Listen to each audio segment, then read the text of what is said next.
The sound of glass breaking wasn't the worst part. It was the silence that came after, the kind that makes you realize something inside you just died. I stood there barefoot, staring at the shards scattered across the kitchen floor. My husband, Leon, was still shouting, veins visible on his neck, his face red with a fury I couldn't recognize anymore. "You ruined everything, Clara. Everything." He slammed the door on his way out, and the echo of it carried through the house like thunder. For a moment I just stood there, frozen, one hand trembling against the countertop. The room smelled of spilled wine and burnt dinner. And I thought, so this is how love sounds when it breaks. I wish I could tell you that it was the first time. It wasn't. That was the night everything inside me shattered. But the war had been going on for years. I just kept pretending I wasn't losing. You know, when I said I broke my vows, people assumed it was about desire. About betrayal. But it wasn't. It was about survival. Because if I hadn't broken them, I don't think I'd still be here telling this story. Before you judge me, ask yourself, how long could you stay loyal to someone who's slowly killing the person you used to be? My name is Clara. I'm 33. And for 7 years I was married to a man who made everyone believe I was the luckiest woman alive. People adored Leon. He had this smile that could charm anyone. Friends, colleagues, even strangers. To them, he was the perfect husband. To me, he was a quiet storm that never stopped raining. When we first met, I thought I'd found safety. He listened, he cared, he protected. He used to call me his peace. I didn't realize then that he meant his possession. It started small. He'd correct how I spoke in public, tease me in ways that felt like jokes, but they weren't. He'd tell me I looked tired when I didn't, or that I was overreacting when I cried. Slowly, he rewrote me, erasing the confident woman I was and replacing her with someone who doubted everything. He didn't hit me. He didn't need to. He was hit with words. With silence. With that look that said, "You're nothing without me." You know what's worse than pain? Confusion. Because I didn't even know what I was anymore. Was I loved or pitied? Protected or controlled? I couldn't tell. And that's how people like Leon win, by making you believe the cage is a home. There was this one night, I remember it vividly. I had spent the whole day cooking his favorite meal. When he came home, he looked at the table and said, "I don't want this." I smiled anyway, trying to stay calm. He went upstairs without another word. Later, I found the food in the trash. I cried so quietly that even the walls didn't hear me. He came into the room, saw my tears, and said, "If you stopped acting like a victim, I wouldn't have to treat you like one." That's when I realized I wasn't living anymore. I was just surviving him. People saw our pictures online. Matching outfits, anniversary posts, perfect smiles. They didn't know those smiles were rehearsed. That I was dying behind every caption. You learn to perform love when the world expects it from you. He had this rule, he had to know everything. Who I spoke to. Where I went. What I wore. I started to shrink without realizing it. My voice got softer, my world got smaller, and every time I tried to speak up, he made me doubt my own truth. He'd say, "You're crazy, Clara. You imagine things." And I believed him. Because love makes you trust even your abuser. Then came dinner. The night that broke me for good. It was his mother's birthday. Everyone was there, his family, his friends. I wore a red dress he picked. He said it made me look obedient. I laughed, pretending it was funny, even though it felt like a warning. The evening was going fine until I disagreed with him, just once. I said something about how we should save money before buying a new car. He froze. Then, smiling at everyone, he said, "That's why I handle the money. Clara would lose it all in a week." Everyone laughed. I did too, because what else could I do? But my chest felt like it was cracking open. The humiliation burned. It wasn't just the words. It was the way he looked at me, like I was small, stupid, disposable. When we got home, he leaned close to my ear and said, "Don't embarrass me again." His voice was calm, but it froze my blood. Then he walked upstairs like nothing happened. I stayed downstairs for hours. The house was quiet again. That same heavy silence that felt like grief. I looked at my reflection in the dark window and whispered, "This isn't love. This is a slow death." That was the first night I thought about leaving. But where would I go? Who would believe me? Everyone thought Leon was perfect. If I told anyone, they'd say I was overreacting just like he did. So I stayed. because sometimes staying feels safer than starting over. But that night, as I lay in bed next to him, listening to his steady breathing, I realized something terrifying. I wasn't afraid of him anymore. I was afraid of what I'd become if I kept loving him. People think breaking vows happens in one moment, a kiss, a lie, a secret. But it doesn't. It happens slowly like erosion. It happens when you start choosing silence over truth. When you start apologizing for existing. Leon didn't just humiliate me that night, he set me free. Because in that moment of shame, something inside me snapped back to life. I don't know if you've ever reached that point where pain stops hurting and turns into clarity, but that's where I was. I finally understood. The vows I made were supposed to protect love, not destroy me. And maybe breaking them wasn't betrayal. Maybe it was survival. So tell me honestly, if you were me, if you had loved a man who made you disappear piece by piece, would you have stayed? Or would you have broken your vows to save what was left of you? People think silence is peace. It's not. Silence in the wrong hands is control. It's the sound of someone taking your voice and handing you guilt in return. That's what my life became after that dinner. A silence I didn't choose. A silence that wrapped itself around me like a noose. In the days that followed, Leon barely spoke to me. When he did, it was through clenched teeth or with that mocking calmness that felt worse than shouting. I tried to fix things the way I always did. Cooking his favorite meals, apologizing first, pretending everything was fine. But something in him had shifted too. He had realized how easy it was to break me. And once someone learns your weakness, they don't stop pressing on it. He started controlling the little things, the music I played, the clothes I wore, how long I stayed at work. He'd text me constantly asking where I was, who I was with, what I was doing. If I didn't reply fast enough, the questions would turn into accusations. You don't respect me anymore. You've changed, Clara. I just want honesty. He called it love, but it felt like surveillance. There's a kind of silence that doesn't bring peace. It eats at you. It's the sound of losing yourself, one apology at a time. I remember waking up every morning and rehearsing my smiles in the mirror before work, practicing how to look fine. I'd whisper to myself, "You can do this," even though I didn't believe it anymore. My reflection stopped looking like me. It looked like a version of me he built, quiet, obedient, tired. When my friends invited me out, I'd say I was busy. The truth was, Leon didn't like when I went anywhere without him. He'd say, "People put ideas in your head." So I stopped going.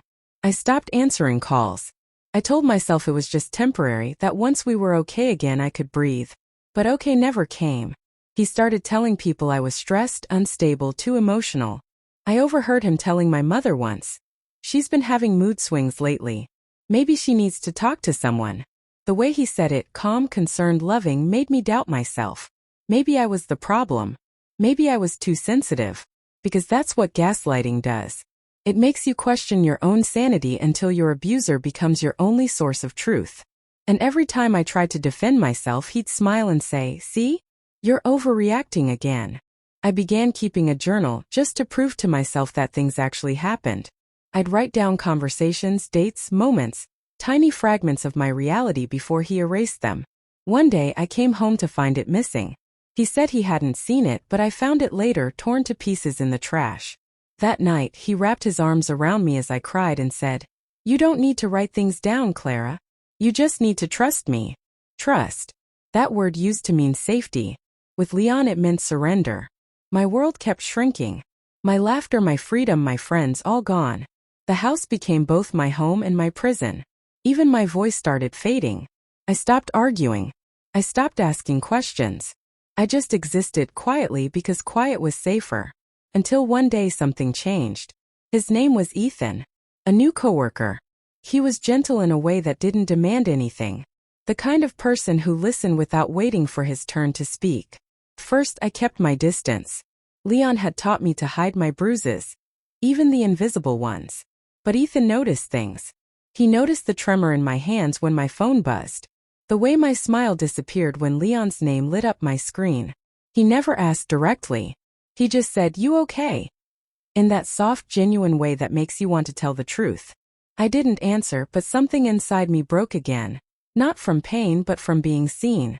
It had been so long since anyone looked at me without suspicion, without judgment. Leon always looked through me like I was glass. Ethan looked at me like I still existed. First it scared me. I wasn't used to kindness anymore. I didn't know what to do with it. I'd avoid him, change topics, pretend I was fine. But he didn't push. He just stayed patient, like someone waiting for a scared animal to step out of hiding. I remember one afternoon, my hands were shaking as I typed. Leon had just sent a text that said, "Don't forget who you belong to." Ethan walked by and saw the fear in my face. He didn't say anything. He just placed a cup of coffee on my desk and said, "You don't owe anyone your peace, Clara." Then he walked away. Those words followed me home that night. You don't owe anyone your peace. I laid awake beside Leon, listening to him breathe, and I realized I didn't even know what peace felt like anymore. I had built a life around his moods, tiptoeing around his temper, filtering my words to avoid setting him off. I had become so small, I could barely recognize the sound of my own thoughts. He noticed the distance growing. Abusers always do. They sense when their control starts slipping. So he turned it up, the guilt, the charm, the manipulation. One morning he brought me breakfast in bed. I remember thinking maybe he was changing, maybe this was love trying to make a comeback. But halfway through he said softly, "I don't like how close you're getting to your coworker." The air froze. He said it calmly like a statement, not a threat. But I heard what he really meant. He had been checking my messages again, reading my emails, watching. That's when I knew the cage wasn't just emotional anymore. It was everywhere. Every word I said, every text I sent, every move I made was being watched.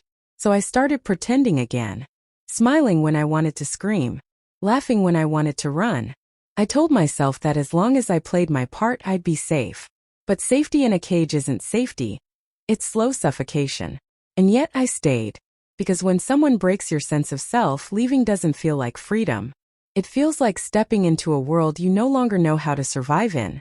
Ethan kept noticing. He didn't save me. He couldn't. But he reminded me that I still existed beneath the layers of fear.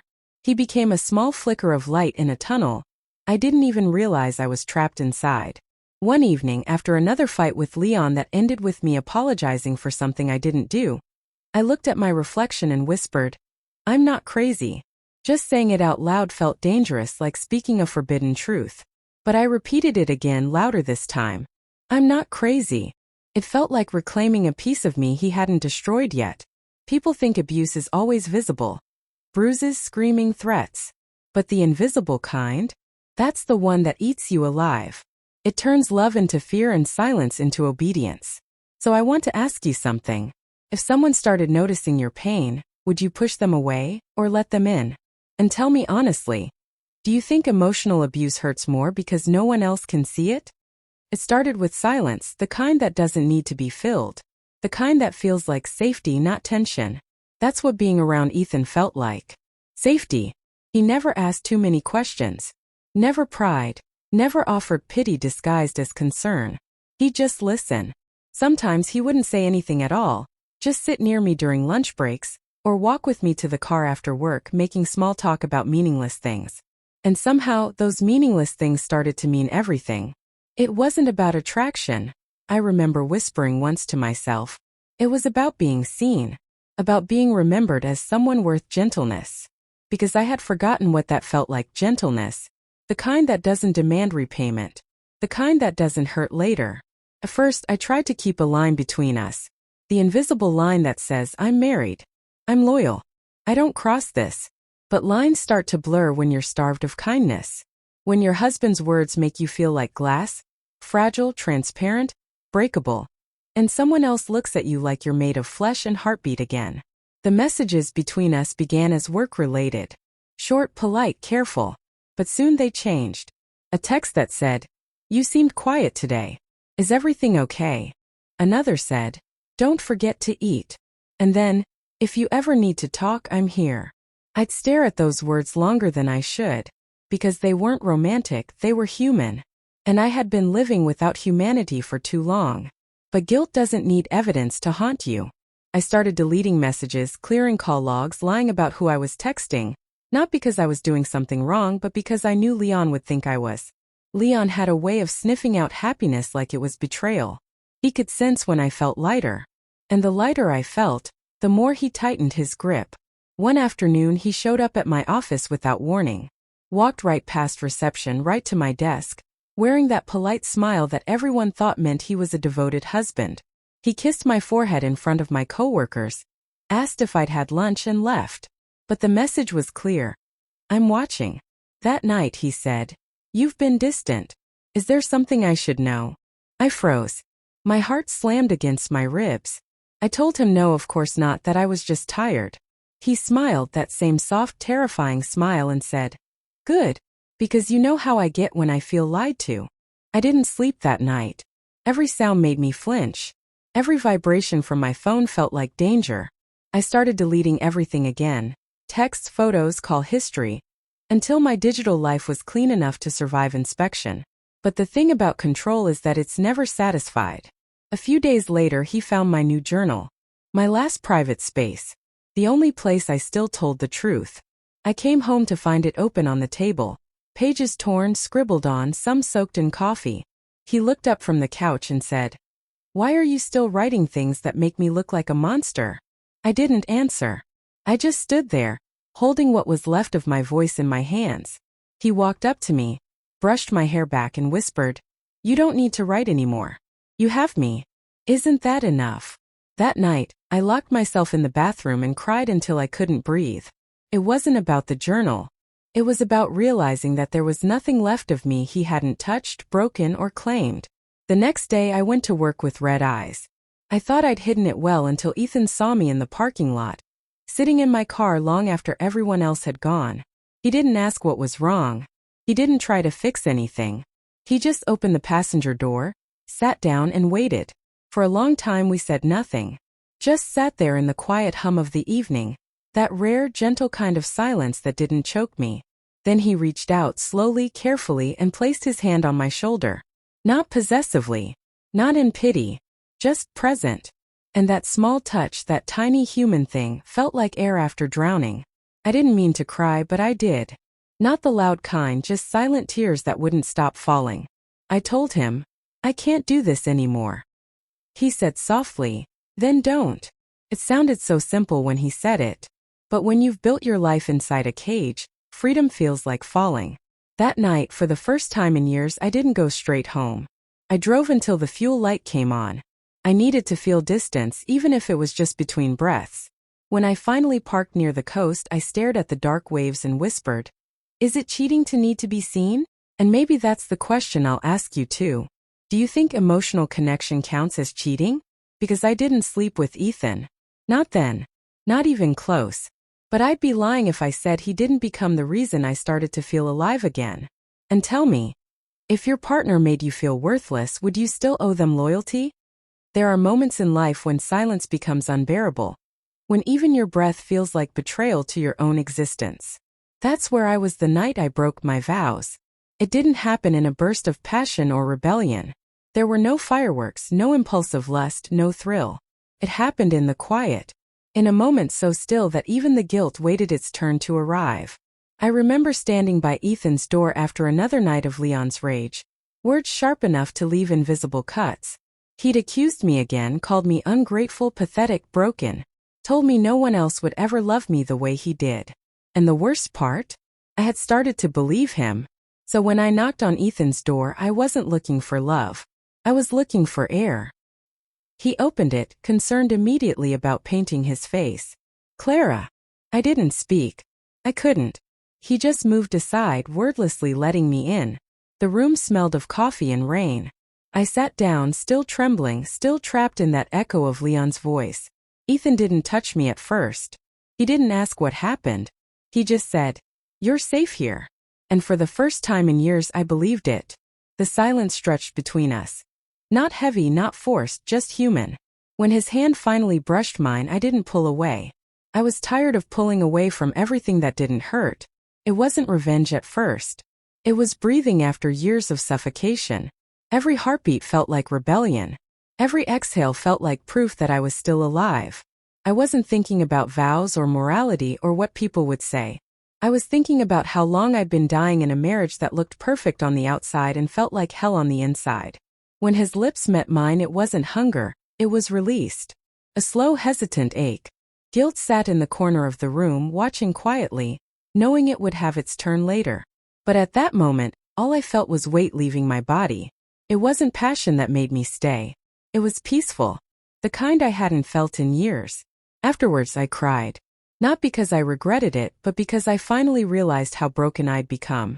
Ethan held me, whispering, "You don't have to explain anything." But I did.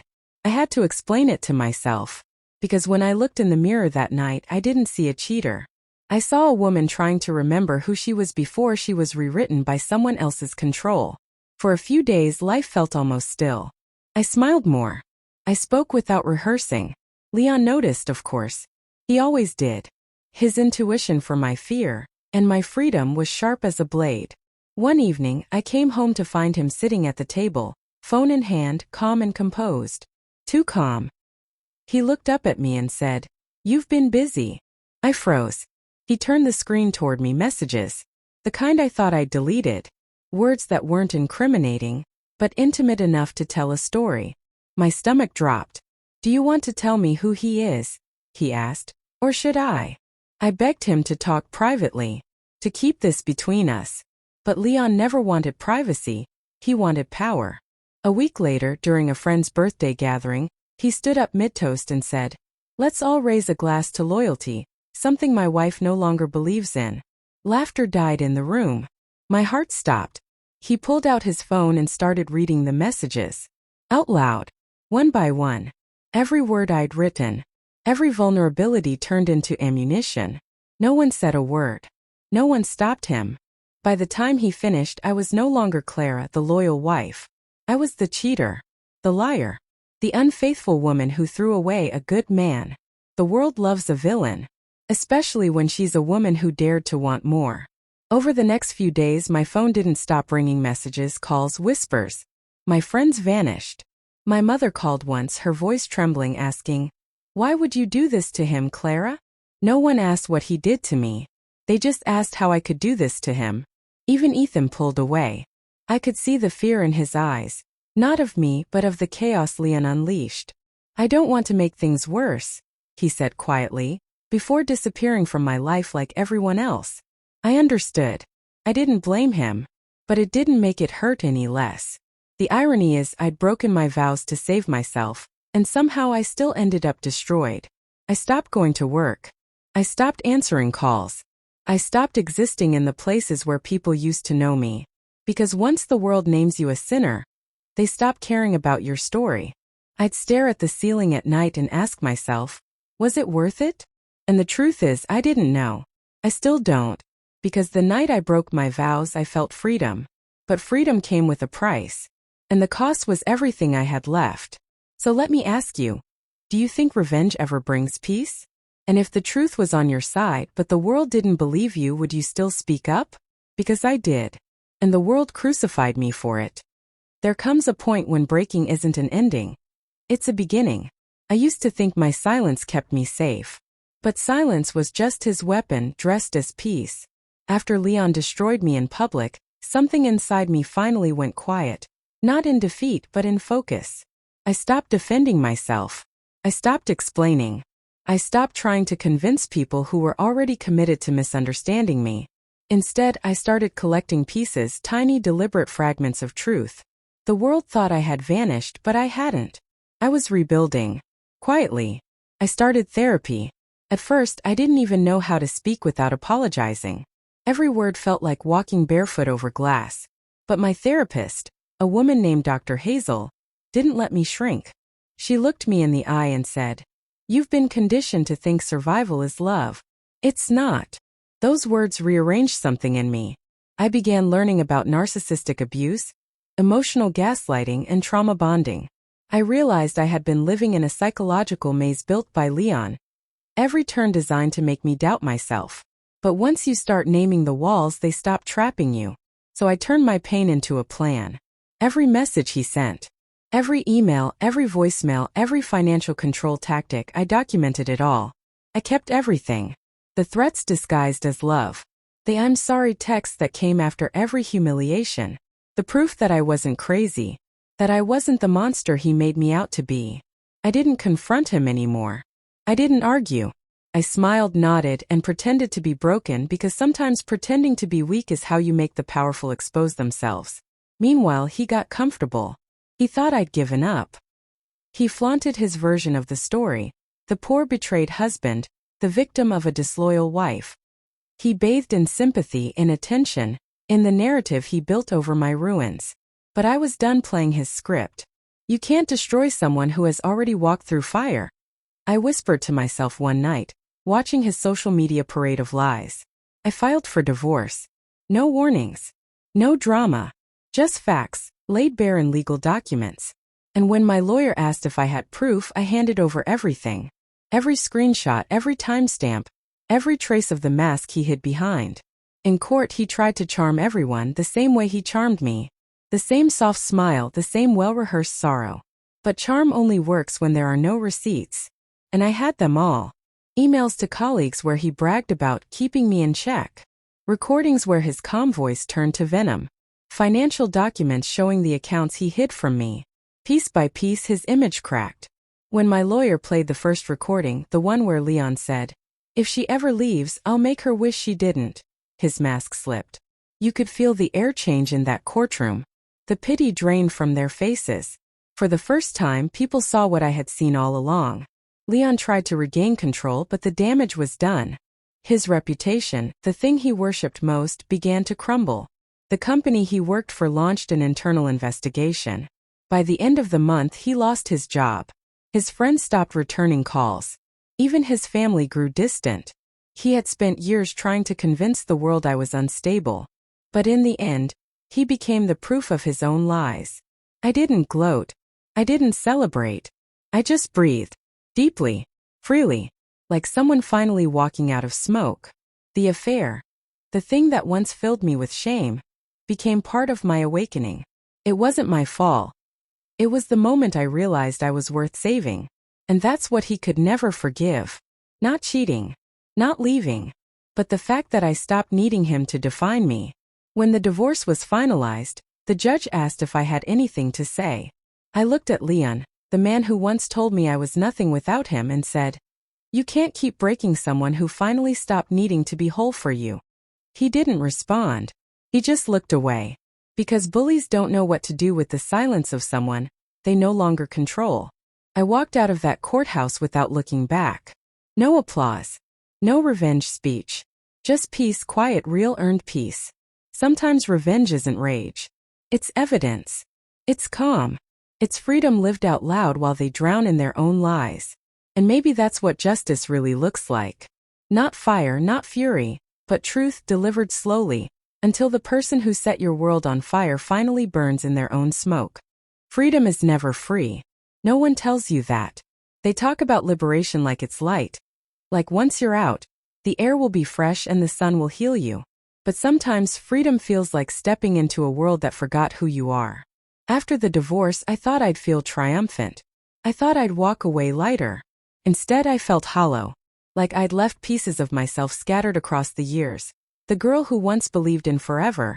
The woman who kept forgiving, the wife who kept pretending. Victory is quiet. Too quiet.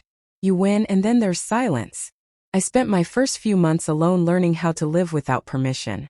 Waking up when I wanted, cooking what I liked, buying things without guilt. You'd think those little freedoms would feel exhilarating, and sometimes they did, but mostly they felt strange. After years of asking, "Is this okay?"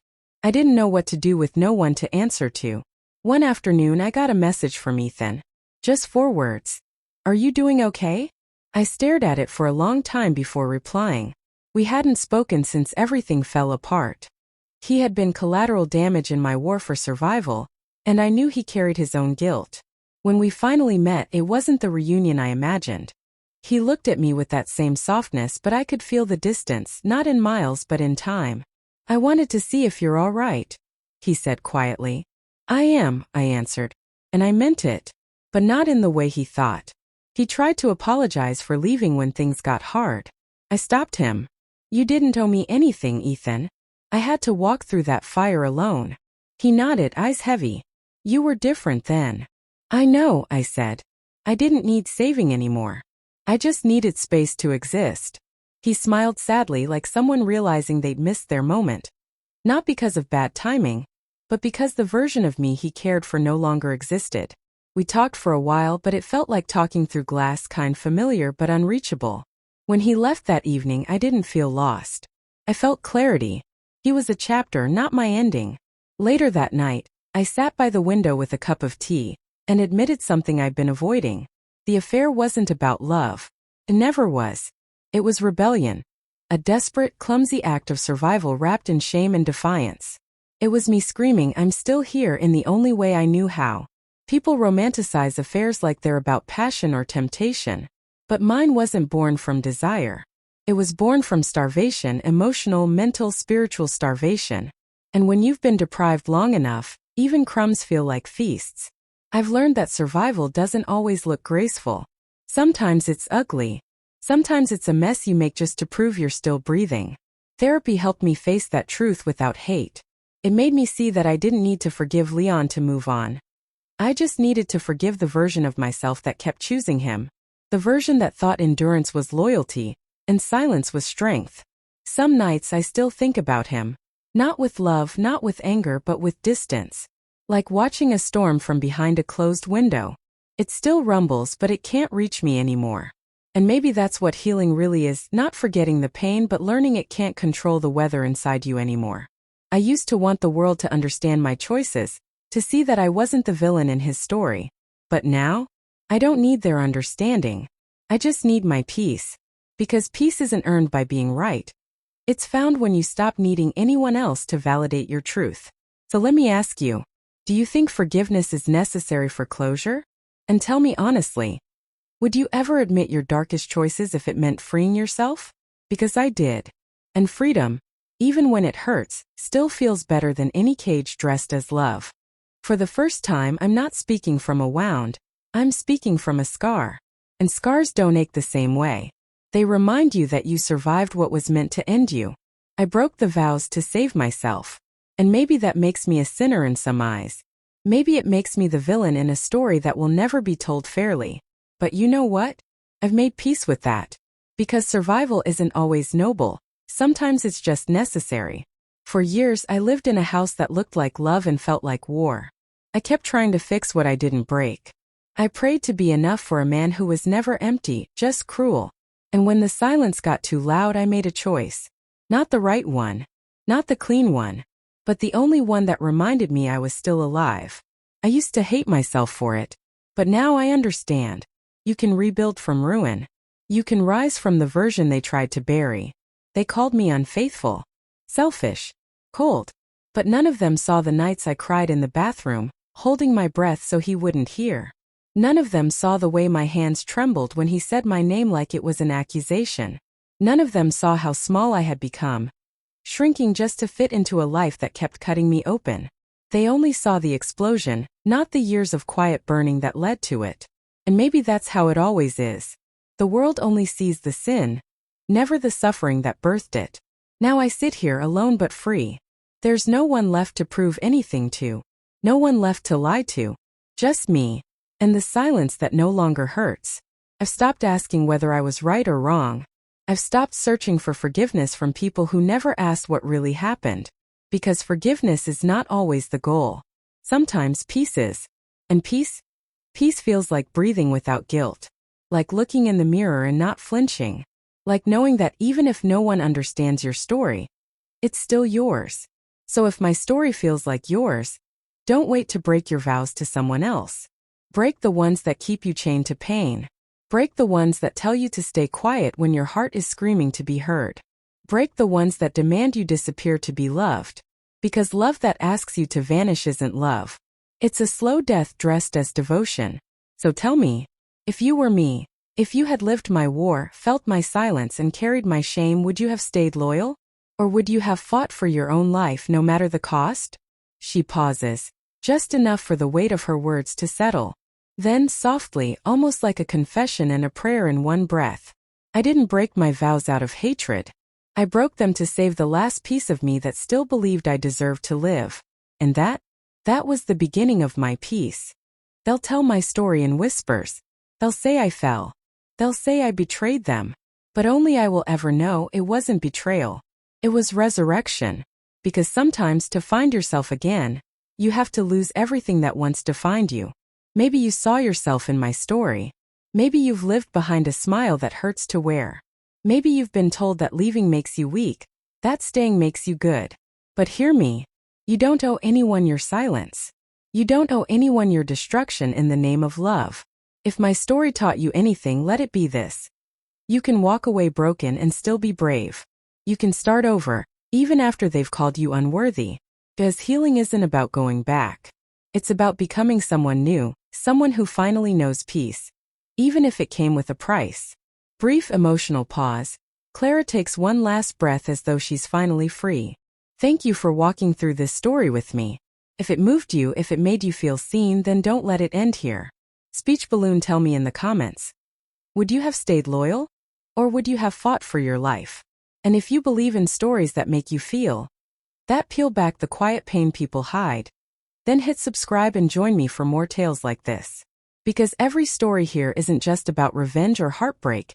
It's about what it costs to survive. This was my piece, my sin, my story.